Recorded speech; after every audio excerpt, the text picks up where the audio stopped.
मी या व्हिडिओच्या माध्यमातून सांगतो, महाराष्ट्रातल्या तमाम नेत्यांना सांगतो, कुठल्याही जाती धर्माचा नेता असू द्या, त्या सगळ्यांना आव्हान आहे माझं, मनोज जरांगेंना तुम्ही अजिबात घाबरू नका.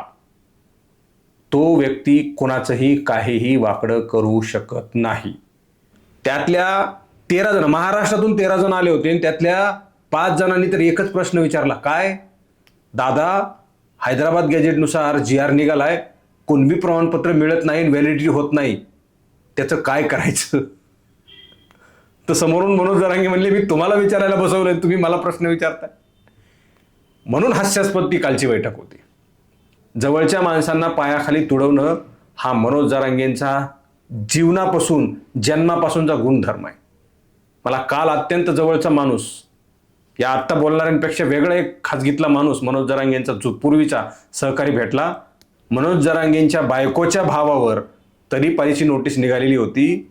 तो कुठं आहे? तो खरंच तडीपार झालाय का? त्याच्यासोबत आणखी 2-4 जणांना नोटिसा निघाल्या होत्या, ते खरंच तडीपार झालेत का की नाही झालेत, हा प्रश्न आहे. तर मनोज जरांगेंना दिवसातून 4-4 वेळा झोप लागायला लागली. प्रदीप सोळुंके सांगत होते की दादांना 4 वेळा झोपच लागली आणि म्हणून दादांना उपोषण करायचं आहे. आणि मग दादाची तब्येत जर खराब झाली तर उपोषण कसं करणार? उपोषण म्हणजे काय, उपवास असतो का? उद्याच्याला उपवास आहे म्हणजे आज जरा जास्तच खाऊन घेतो, असं असतंय का? कशासाठी उपोषण करायचं असतं? तुम्ही सांगता ना 1 दिवस उपोषण करून दाखवा म्हणून. 10 दिवस झाली ती राजेंद्र दाटे पाटील त्या ठिकाणी उपोषणाला बसलेत. त्यांना तुम्ही हिणवताय. मंगेश साबळेंना तडीपार कुणी करायला लावलं, हा प्रश्न मी विचारतोय. मंगेश साबळे वेगळ्यांनाच प्रश्न विचारतात, भलत्यालाच प्रश्न विचारतात की मला तडीपार कुणी करायला लावलं. हा प्रश्न माझा मंगेश साबळेंना आहे. तुम्हाला तडीपार कुणी करायला लावलं हे जरा तुम्ही खोलात पहा. आणि त्यांना नुसती झोपच लागायला लागलेली आहे. प्रदीप सोळुंके फार मजेशीर सांगत होते आज. दादा गेलो तर झोपलेले होते, पुन्हा उठून बसवले, पुन्हा दादा झोपले, पुन्हा उठले, पुन्हा दादा झोपले, आणि म्हणून उपोषण पोस्टपोन थांबवण्यात आलेलं आहे, असं प्रदीप सोळुंकेंनी सांगितलं. हेही हास्यास्पद होतं. मराठवाड्यामध्ये तुम्हाला लोक दारात उभे करणार नव्हते. नमस्कार दर्शको, मराठी महाराष्ट्रामध्ये तुमचं पुन्हा एकदा मनपूर्वक स्वागत आहे. तोच विषय आहे महाराष्ट्राच्या हिताचा, महाराष्ट्राच्या सलोख्याचा, महाराष्ट्राच्या सार्वभौमतेचा.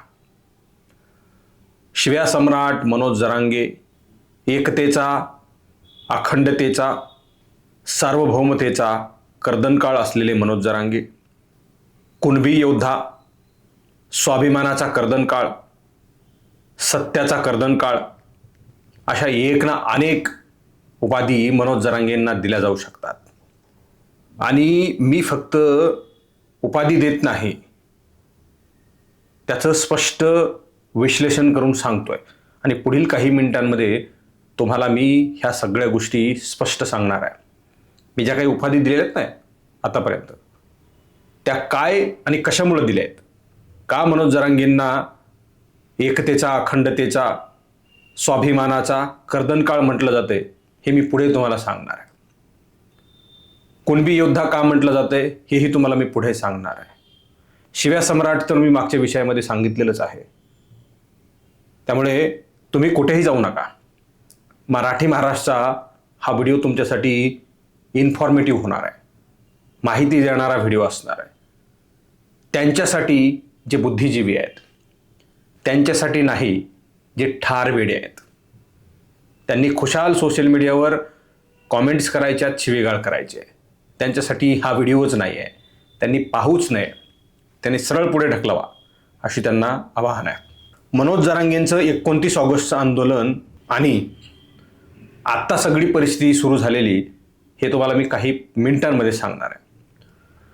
सुरुवातीला कालची जी त्यांनी मराठा आरक्षण अभ्यासकांची बैठक बोलवली, ती बैठक फेल नाही, ती हास्यास्पद ठरली. कोण होते मराठा आरक्षण अभ्यासक? काय त्यांची नावं आहेत? कधीपासून ते मराठा आरक्षणाचा अभ्यास करतात? कुठली त्यांना कलमं माहीत आहेत? कुठले हैदराबाद गॅजेट त्यांना माहीत आहे? कसला GR असतो हे कसं त्यांना माहीत आहे? हे आम्हाला कुणीही सांगितलेलं नाही. आम्हाला सांगू नका. जे तुमच्यावर ठार वेडे होऊन प्रेम करतायत त्यांना तरी सांगा की हे इतिहास अभ्यासक मराठा आरक्षण अभ्यासक होते. त्यातल्या 13 जण महाराष्ट्रातून 13 जण आले होते आणि त्यातल्या 5 जणांनी तर एकच प्रश्न विचारला, काय दादा हैदराबाद गॅजेटनुसार GR निघालाय, कुणबी प्रमाणपत्र मिळत नाही, व्हॅलिडिटी होत नाही, त्याचं काय करायचं. तर समोरून मनोज जरांगे म्हणले मी तुम्हाला विचारायला बसवलंय, तुम्ही मला प्रश्न विचारताय. म्हणून हास्यास्पद ती कालची बैठक होती. योगेश केदार सारखा माणूस त्या ठिकाणी आला, सुरुवातीपासून सांगत होता की तो GR चुकीचा आहे. आझाद मैदानावर योगेश केदारनी तिथंच तुम्हाला ठणकावलं होतं आणि तिथं तुम्हाला टोकलं सुद्धा होतं की हा GR चुकीचा आहे. पण योगेश केदारच्या हातात माईक नव्हता म्हणून योगेश केदारचा तिथंच आवाज दाबला. नुसता माईक घेतला आणि माईकचा ताबा घेऊन योगेश केदारचं काय म्हणणं होतं हे महाराष्ट्राला सांगितलं नाही. योगेश केदारचं चुकीचं कसं ॲप्रिशिएट करता येईल, महाराष्ट्रात कसं जाईल, याचा पुरेपूर प्रयत्न मनोज जरांगेंनी केला. काय केलं मनोज जरांगेंनी? म्हणले GR तुझ्याकडेच होता, तू आतापर्यंत गोड गोड बोलत होतास, हो हो म्हणत होतास, आणि आता तुला फोन आल्यानंतर तू कसा काय विरोधात चाललास असा प्रश्न मनोज जरांगेंनी विचारला. मात्र योगेश केदार तिथं म्हणत होते की मी सुरुवातीपासून म्हणतोय की हा GR चुकीचा आहे. मात्र मनोज जरांगेंच्या हातात माईक असल्यामुळं योगेश केदारांचा आवाज त्यांच्यापर्यंत पोहोचला नाही आणि योगेश केदारांचा आवाज स्वतः मनोज जरांगेने तिथं दाबला. ते पहिल्यापासून तसलंच आहे ते. मी माझं काम काय असतं, प्रत्येकाला किंमत देणं माझं काम असतं. आधी हो म्हणतो आणि आता आड घातलं. त्याला कोणाच तरी फोन आला, आता कोणाच तरी फोन आला आणि तेव्हापासून तो बदलला. तू काय एकटा अभ्यासक नाही, लय अभ्यासक आहेत राज्यात. असो, त्यावर दीर्घकाळ बोलता येऊ शकतं, मात्र व्हिडिओ तासनतास लांबत जाईल. मूळ मुद्द्याकडे येऊयात. मनोज जरांगेंची पहिली काय मागणी होती तुम्हाला माहिती आहे का? अंतरवाली सराटीपासूनची. मराठा समाजाला सरसकट आरक्षण देण्यात यावं. मनोज जरांगेंच्या विविध सभांमधले हे काही व्हिडिओ आहेत. जी 14 ऑक्टोबरची जी सभा झाली त्या सभेमध्ये सुद्धा सरसकट मराठा समाजाला आरक्षण घेतल्याशिवाय मी 1 इंच मागे सरकणार नाही. इंच नेमकी मनोज जरांगेंची वर्षाची का दिवसाची का 10 वर्षाचं 1 इंच असते हे काही कळत नाही. त्यामुळे आता ते म्हणले मी 1 इंच मागे सरकणार नाही. 3 वर्ष झालं हे मागेच सरकतायत. म्हणजे किती फुटाची ह्यांची इंच आहे, किती दिवसांची 1 इंच आहे, हे जरा सुज्ञ मराठा समाजाने विचारलं पाहिजे. ते व्हिडिओ तुम्ही एकदा पहा, मनोज जरांगेंचं म्हणणं नेमकं काय होतं. आव्हान करायला लावू नका की ज्यांच्याकडे पुरावे ते आणून द्या. आणि 1 मिळाला ना दादा, 5,000 मिळाले. सरसकट मराठ्यांना कुणबी प्रमाणपत्र देऊन ओबीसी समाविष्ट करा. आपली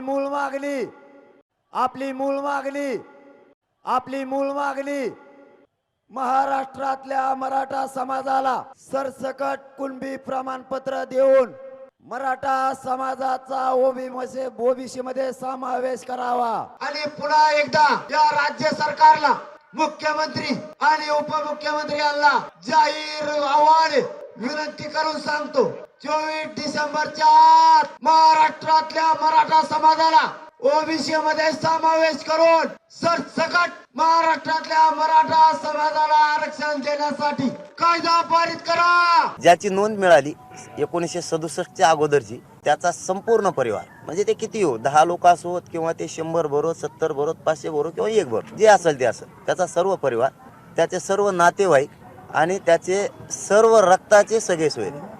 आणि आज मनोज जरांगेंची मागणी काय माहिती आहे तुम्हाला? त्यांनी सरसकट मराठे सोडले, त्यांनी सगळे सोयरे सोडले, त्यांनी वंशावळी जुळवणारे कालपर्यंत जो 2 सप्टेंबरचा GR आणला तो GR सुद्धा चक्क मनोज जरांगेंनी सोडून दिला आहे. फक्त मनोज जरांगे हा GR खोटा आहे असं म्हणायचं राहिलंय आणि ते म्हणू शकत नाहीत. ते बांधील आहेत सरकारला आणि GRला सुद्धा बांधील आहेत. फक्त त्यांनी हा GR नको आणि आता 58 लाख नोंदींचे प्रमाणपत्र द्या, एवढ्यावर कालची बैठक मनोज जरांगेंची संपली आणि 29 ऑगस्टला त्याच मागणीवर मनोज जरांगे उपोषण करतील. मी तेवढंच विचारतोय, सरसकट मुद्दा होता ते येऊन देत नाहीत, अख्ख्या अंगावर येतात. खरं आहे ते मिळायला हरकत नाही. गरीब ओबीसींना पण वाटतं मराठ्यांचं खरं दिलं पाहिजे. सरसकटला ओबीसीचा विरोध आहे आणि त्यांचा विरोध असला तरी मी मुजीत नाही का, बसत असलं तर. पण सरसकट होत नाही, गॅजेटने तेच होतंय, नोंदीनं तेच होतंय. आता मराठ्यांनी डोक्यात एक गोष्ट घ्यावा, लाख नोंदीचे प्रमाणपत्रच पाहिजे. पाचनेच मोजा, 5.3 कोटी मराठी आरक्षणात आले. पाचनेच मोजा, किती सोपं आहे. कारण मनोज जरांगे हे स्वतःचे मालक नाहीत. ते आणि त्यांना चालवणारे वेगळेच काहीतरी मालक आहेत. ते जेव्हा सांगतील जी मागणी सांगतील तीच मागणी मनोज जरांगे येणाऱ्या काळामध्ये करणार आहेत. त्यामुळे मनोज जरांगे त्यांचे मालक राहिलेले नाहीत. ते जरी म्हटले मी उपोषणाला बसतून उठणारच नाही, तर फोन आला आणि दम दिला, मनोज जरांगेंना उपोषण सोडावं लागतंय. असं अनेकदा झालेलं आहे. उद्या 29ला तसंच होऊ शकतं. जो मराठवाड्याचा दौरा मनोज जरांगेंनी आयोजित केला होता की मराठवाड्याचा आता दौरा करणार आहे, तर मनोज जरांगेंना दिवसातून 4 वेळा झोप लागायला लागली. प्रदीप सोळुंके सांगत होते की दादांना 4 वेळा झोपच लागली आणि म्हणून दादांना उपोषण करायचं आहे. आणि मग दादाची तब्येत जर खराब झाली तर उपोषण कसं करणार? उपोषण म्हणजे काय उपवास असतो का? उद्याच्याला उपवास आहे म्हणजे आज जरा जास्तच खाऊन घेतो असं असतंय का?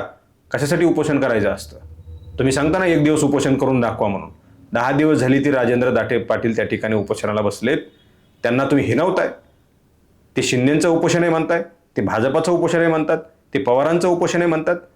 राजेंद्र दाते पाटील हा माणूस 1980 पासून मराठा आरक्षणासाठी लढतोय आणि त्यांना तुम्ही हिनवताय. तुमच्याकडं आज अहंकाराचं एक मोठं गाठोड आहे म्हणून तुम्ही त्यांना हिनवताय. येणाऱ्या काळामध्ये ते गाठोडं जेव्हा सुटेल आणि त्याच्यामधून जेव्हा चिंध्या बाहेर निघतील ना, तेव्हा काय होईल हे मी शब्दात सांगणार नाही. आणि म्हणून 29 ऑगस्टचं उपोषण सुद्धा असंच पोस्टपोन होऊ शकतं. मनोज जरांगेंची अत्यंत तब्येत खालावली आहे आणि त्यांना नुसती झोपच लागायला लागलेली आहे. प्रदीप सोळुंके फार मजेशीर सांगत होते आज, दादा गेलो तर झोपलेले होते, पुन्हा उठून बसवले, पुन्हा दादा झोपले, पुन्हा उठले, पुन्हा दादा झोपले आणि म्हणून उपोषण पोस्टपोन थांबवण्यात आलेलं आहे असं प्रदीप सोळुंकेंनी सांगितलं. हेही हास्यास्पद होतं.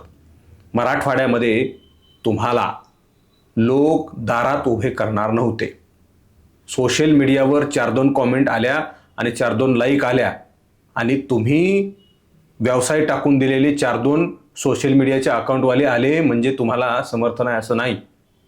मी मागच्या रिपोर्टमध्ये सांगितलं होतं मनोज जरांगे म्हणजे मराठा समाज नाही किंवा मनोज जरांगे म्हणजे कोट्यवधी समाज नाही. मनोज जरांगे आणि त्यांचा समर्थक एवढेच लोक आंदोलनामध्ये आहेत. आणि आता मनोज जरांगेंना कुठला मराठा योगदान काय म्हणायचं काही कारण नाही. मनोज जरांगे हे फक्त कुणबी योद्धा आहेत. मनोज जरांगे हे फक्त लिमिटेड योद्धा आहेत. मनोज जरांगे हे फक्त मीडिया प्रॉडक्ट आहेत. हे मी अनेक वेळा सांगून झालं. मनोज जरांगेंनी जी मागणी सुरुवातीला केलेली होती ती कुणाच्या सांगण्यावरून मागे सोडली. आज तुम्ही सरसकट मराठा समाजाला आरक्षण देणार होतात म्हणून मराठा समाज तुमच्या पाठीमागे कोट्यवधींच्या संख्येनं उपस्थित राहिला आणि समर्थन दिला. त्या मराठा समाजाने आता कुणाकडे बघायचं हा प्रश्न आहे. जरी काही 4-2 टाळक्यांना वाटत असलं की आम्ही मनोज जरांगेंच्या विरोधात बोलतोय म्हणजे आम्ही चुकीचं बोलतोय, मराठा समाजाच्या विरोधात बोलतोय, तुम्ही आमच्या प्रश्नांची उत्तर दिली पाहिजेत. तुम्ही शिवानंद भानुशे सरांची उत्तर दिली पाहिजेत. तुम्ही योगेश शेळकेंची उत्तर दिली पाहिजेत. तुम्ही माणिकराव शिंदेंची प्रश्नांची उत्तर दिली पाहिजेत. अमोल खुनेंच्या प्रश्नांची उत्तरं दिली पाहिजेत. अजय महाराज बारसकर खरा मराठा योद्धा, संघर्ष योद्धा अजय महाराज बारसकर यांचे तुम्ही प्रश्नांची उत्तरं दिली पाहिजेत. आणि तुम्ही बांधिलेत आणि उत्तर देत नसाल तर तुमच्यासारखा भित्रा आणि डुप्लिकेट कुणीच नाही हे महाराष्ट्राने येणाऱ्या काळामध्ये ओळखलं पाहिजे. जेव्हा जेव्हा अहंकाराची उंची वाढत जाते ना तेव्हा तेव्हा माणूस संपायला लागतो आणि तशी गत मनोज जरांगेंची झाली. हे येणाऱ्या काळामध्ये मी तुम्हाला सांगणार नाही, स्वतः डोळ्याने तुम्हाला दिसेल. मंगेश साबळे नावाचा कार्यकर्ता आहे. सर्वसामान्य लोकांसाठी आंदोलनं करतो, वेगवेगळ्या पद्धतीने आंदोलनं करतो, लोकांना आकर्षित करतो, अधिकाऱ्यांना धारेवर धरतो, कामं करून देतो. मंगेश साबळेंना तडीपार कुणी करायला लावलं हा प्रश्न मी विचारतोय. मंगेश साबळे वेगळ्यांनाच प्रश्न विचारतात, भलत्यालाच प्रश्न विचारतात की मला तडीपार कुणी करायला लावलं. हा प्रश्न माझा मंगेश साबळेंना आहे. तुम्हाला तडीपार कुणी करायला लावलं हे जरा तुम्ही खोलात पहा. कुणी भलताच माणूस नाही आहे. तुम्ही जरा चेक करा की तुम्हाला तडीपार नेमकं कुणी करायला लावलेलं आहे. तुम्हाला तडीपार करायला लावतात इतर मनोज जरांगेंची कमान सोशल मीडियावर सांभाळतात, स्वतःवर गुन्हे घेतात, त्यांना मात्र मनोज जरांगे कधीच प्रोटेक्शन देत नाही. आणि म्हणून मी म्हटलं की मंगेश साबळे, ते तिकडचे रवी साबळे, त्यांच्यासोबत होतो तिरसूळ आणि असे 1-2 कार्यकर्ते ज्यांच्यावर गुन्हे दाखल झाले. मनोज जरांगेंची सुरुवातीपासूनची मागणी होती मराठा समाजावरील सर्व गुन्हे मागे घेण्यात यावेत. ती मान्य झालेली नाही. मला मनोज जरांगेंचा संताप येत नाही कधीच, मनोज जरांगेंचा राग येत नाही. मनोज जरांगेंचं मला हसायला येतं. आणि मनोज जरांगेंचं हसायला येतं का? कारण मनोज जरांगेंसारखा माणूस मराठा समाजाने डोक्यावर घेतलाय म्हणून हसायला येतं. तुम्हाला जी लोक प्रोटेक्शन देत आहेत त्यांना तुम्ही काहीच देत नाही. विचारा ना मंगेश साबळेंना कुणी तडीपार करायला लावलं, काहीच बोलत नाहीत मनोज जरांगे त्याच्यावर. त्या साबळेला पोलिसांनी उचलून नेलं, गाडीत कोंबलं, काही बोलले नाहीत. तो त्रिशूळ, त्याच्यावर गुन्हा दाखल झाला, मनोज जरांगे काही बोलत नाहीत. तो मात्र प्रामाणिकपणे मनोज जरांगेंना कव्हर फायर देतोय, साबळेही देतोय, हा साबळेही देतोय. मात्र पाटील कोणालाच काही बघायचं नाही, जशी जिरेल त्यांची तशी जिरू द्यायची आहे. म्हणून साबळेंना विचारलं, प्रश्न आहे माझा, तुम्हाला खरं कुणी तडीपार करायला लावलंय हे जरा तुम्ही खोलात जाऊन पहा. कारण मनोज जरांगेंच्या बायकोच्या भावावर तडीपारीची नोटीस निघालेली होती. तो कुठं आहे? तो खरंच तडीपार झालाय का? त्याच्यासोबत आणखी 2-4 जणांना नोटिसा निघाल्या होत्या, ते खरंच तडीपार झालेत का की नाही झालेत हा प्रश्न आहे. जवळच्या माणसांना पायाखाली तुडवणं हा मनोज जरांगेंचा जीवनापासून जन्मापासूनचा गुणधर्म आहे. मला काल अत्यंत जवळचा माणूस, या आत्ता बोलणाऱ्यांपेक्षा वेगळा एक खाजगीतला माणूस मनोज जरांगेंचा जो पूर्वीचा सहकारी भेटला आणि त्यांनी काही गोष्टी सांगितल्यात. तर मी आजपर्यंत मनोज जरांगेंना ज्या लेवलला समजत होतो त्याच्या कैक पटीनं मनोज जरांगे माझ्या नजरेतून खाली पडलेत. मी तेव्हापासून मनोज जरांगेंना ओळखतो तो. आणि त्यांनी जी काल कंडिशन सांगितली मला त्या माणसाने, तेव्हा मला असं वाटलं की काय, म्हणजे मी शब्दात व्यक्त करू शकत नाही असा हा माणूस आहे. या सगळ्या गोष्टी तुम्हाला तासनतास बोलल्या जाऊ शकतात, सांगितलं जाऊ शकतं. पुन्हा तोच विषय येतो की मनोज जरांगे म्हणतात मी समाजासोबत फार प्रामाणिक आहे. काय तुम्ही समाजाला दिलंय? लोक सांगतात आमचं खूप बलं झालंय आणि आम्ही कोट्यवधी संख्येनं आरक्षणामध्ये गेलोत. कोणी सांगितलं तुम्हाला? काही हजारांवर कुणबी प्रमाणपत्र मिळालेले आहेत आणि ते 1967च्या नोंदीनुसारच. हैदराबाद GR हा केवळ एक कागद आहे, त्याच्यानुसार कुठलंही प्रमाणपत्र मिळालं नाही, हे शिवानंद भानुसे सरांनी सांगितलेलं आहे. आणि कुठल्याही सरकारच्या मंत्र्यांनी, आमदारांनी, खासदारांनी मराठा आरक्षण अभ्यक्षांनी आणि मनोज जरांगेंनी बसून सांगावं की हैदराबाद गॅजेटनुसार हे प्रमाणपत्र मिळालेलं आहे. तसं काहीही झालेलं नाही. आणि ह्या सगळ्या गोष्टी लादल्या जात आहेत. मनोज जरांगेंची सुरुवातीची मागणी होती सरसकट, ती सरसकट नाही, काहीच नाही, कुठेच नाही, हवेत निघून गेलंय. आणि मनोज जरांगे चक्क जुन्या नोंदीवर येऊन थांबलेत. म्हणून मनोज जरांगेंसारखा बनावट, बंडलबाज आणि लबाड माणूस मराठा समाजाला आजपर्यंत कोणीच लाभलेलं नाही असं म्हणायची वेळ आता येणाऱ्या काळामध्ये मराठा समाजावर येणार आहे, ही खंत आहे. मित्रांनो, जाता जाता तुम्हाला शेवटी सांगणार आहे की शिंदेंनी उपोषण बसवलंय असं मनोज जरांगेंचं म्हणणं होतं.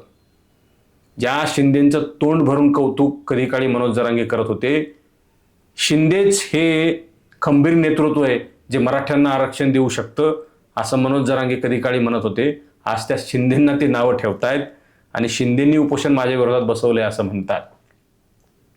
ज्या ज्या नेत्यांना त्यांनी डोक्यावर घेतलं त्या नेत्यांचे ते गुणगान गातात. जे कोणी त्यांचे पुढं करत नाहीत त्यांना मात्र आरेकारेची भाषा मनोज जरांगे करतात आणि त्यांना पाडण्याची भाषा करतात. मी या व्हिडिओच्या माध्यमातून सांगतो, महाराष्ट्रातल्या तमाम नेत्यांना सांगतो, कुठल्याही जाती धर्माचा नेता असू द्या, त्या सगळ्यांना आव्हान आहे माझं, मनोज जरांगेंना तुम्ही अजिबात घाबरू नका. तो व्यक्ती कोणाचंही काहीही वाकडं करू शकत नाही, ना राजकीय नेत्याचं ना सामाजिक नेत्याचं. नेत्यांना आजपर्यंत मनोज जरांगेंची हीच भीती होती, याच्या मागे अनेक मतं आहेत आणि आपण पडू, तर तसं काहीच होणार नाही. तुम्हाला मी छातीठोकपणे आणि गॅरंटीने सांगतो की मनोज जरांगे तुमचं काहीच वाकडं करू शकत नाही. तुम्ही खऱ्याला खरं आणि खोट्याला खोटं म्हणायला शिका. मनोज जरांगे तुमचं काहीच वाकडं करणार नाही. एवढं बोलून इथंच थांबतो. पुन्हा भेटूयात नव्या विषयामध्ये नवीन मुद्द्यांसह. मराठी महाराष्ट्रावर तुम्ही नवीन असाल तर मराठी महाराष्ट्राला सबस्क्राईब करा. लाखोंची व्ह्यूअर्स असतील मात्र तुम्ही येऊन बघून जाता. कधी काळी तुमच्याकडून हा विषय सुटूनही गेलेला असेल. तर तुम्हाला मराठी महाराष्ट्राचे व्हिडिओ तात्काळ आणि लगेचच पाहायचे असतील तर मराठी महाराष्ट्राला सबस्क्राईब करा. आणि हा व्हिडिओ तुम्ही फेसबुकला पाहत असाल तर तिथेही फेसबुकच्या पेजला, मराठी महाराष्ट्राच्या पेजला तिथेही फॉलो करून ठेवा. हा व्हिडिओ शेअरसुद्धा करा, तुमच्या मित्रांपर्यंत शेअर करा. आणि मनोज जरांगेंच्या ठार येड्या भक्तांना शेवटचा हे एक आव्हान आहे. तुमच्या शिव्या, तुमच्या कॉमेंट, तुमचा दादा, तुमचा योद्धा माझ्यासाठी काहीच नाही. तुमच्या ट्रोलर्सच्या शिव्या, तुमच्या कॉमेंट्स म्हणजे माझा फाटका बूट. एवढंच बोलताना थांबतो. खूप खूप धन्यवाद.